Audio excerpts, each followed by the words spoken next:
जय माता दी दोस्तों। नवरात्रि के छठे दिन माँ कात्यायनी की आराधना की जाती है। इस दिन जो व्यक्ति माँ की उपासना करता है उसे अर्थ, धर्म, काम और मोक्ष चारों फलों की प्राप्ति होती है। साथ ही रोग, शोक, संताप और भय भी नष्ट हो जाते हैं। मान्यताओं के अनुसार कात्य गोत्र में विश्व प्रसिद्ध महर्षि कात्यायन ने भक्ति पराम्बा की कठिन तपस्या की थी। उन्हें पुत्री चाहिए थी और तपस्या के फल में उन्हें पुत्री की प्राप्ति हुई।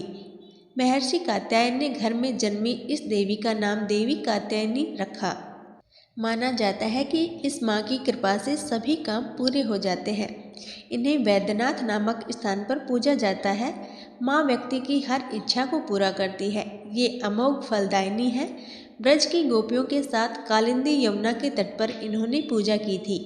क्योंकि ये भगवान कृष्ण को पति के रूप में पाना चाहती थी, तो इन्हें ब्रजमंडल की अधिष्ठात्री देवी के रूप में जाना जाता है। इनका स्वरूप अत्यंत भव्य और दिव्य है। इनकी 4 भुजाएं हैं और ये स्वर्ण के समान चमकीली है। माँ की 4 भुजाएं, दाईं तरफ का ऊपर वाला हाथ अभय मुद्रा में है तथा नीचे वाला हाथ वर मुद्रा में है। बाईं तरफ का ऊपर वाले हाथ में तलवार और नीचे वाले में कमल का फूल है। माँ का वाहन सिंह है। मान्यता है कि जो व्यक्ति पूरी श्रद्धा और सच्चे मन के साथ माँ कात्यायनी की आराधना और उपासना करता है उसे धर्म, अर्थ, काम, मोक्ष की प्राप्ति होती है। साथ ही उसके सभी दुखों का नाश भी होता है। इसी कारण कहा भी जाता है कि माँ कात्यायनी की पूजा करने से परम पद की प्राप्ति होती है। माँ कात्यायनी को पसंदीदा रंग लाल है। माना जाता है कि माँ को शहद का भोग लगाने से माँ बेहद प्रसन्न हो जाती है। कात्यायनी माता देवी माँ के विभिन्न चमत्कारी रूपों में से एक है।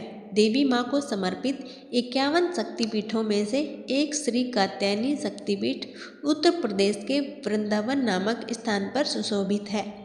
यह स्थान अत्यधिक सिद्ध एवं चमत्कारी है। माता कात्यायनी अपने भक्तों के समस्त प्रकार के संकटों को हरकर उन्हें आशीर्वाद प्रदान करती है। यदि आप भी माँ कात्यायनी को प्रसन्न करके उनकी कृपा प्राप्त करना चाहते हैं तो नवरात्रि के छठवें दिन भक्ति भाव से माता रानी का पूजन अवश्य करें तथा कथा भी पढ़ें। ऐसा करने से माँ कात्यायनी आपकी समस्त मनोकामनाएं पूर्ण करेंगी तथा आपकी एवं आपके कुटुंब की सभी प्रकार के अज्ञात संकटों से रक्षा भी करेंगी।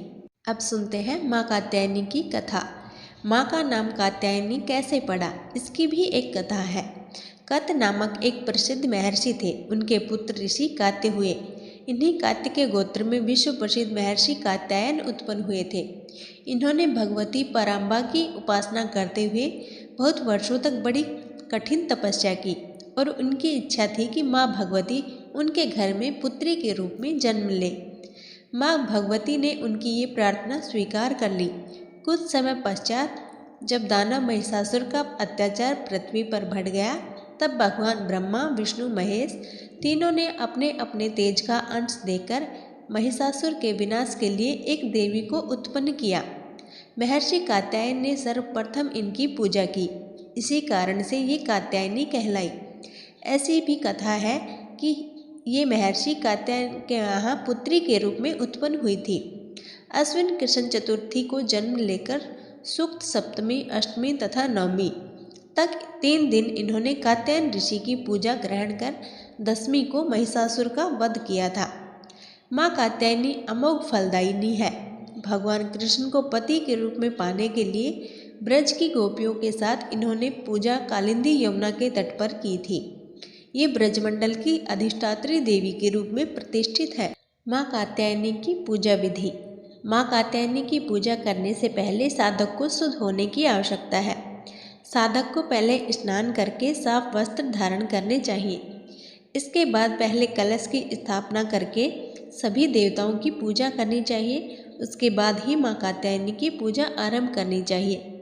पूजा आरंभ करने से पहले हाथ में फूल लेकर या देवी सर्वभूतेषु शक्ति रूपेण संस्थिता नमस्तस्यै नमस्तस्यै नमस्तस्यै नमो नमः का मंत्र का जाप करते हुए फूल को माँ के चरणों में चढ़ा देना चाहिए। इसके बाद माँ को लाल वस्त्र, 3 हल्दी की गांठ, पीले फूल, फल, नैवेद्य चढ़ाएं और माँ की विधिवत पूजा करें। उसके बाद माता की कथा सुने। अंत में माँ की आरती उतारें। इसके बाद माँ को शहद से बने प्रसाद का भोग लगाएं।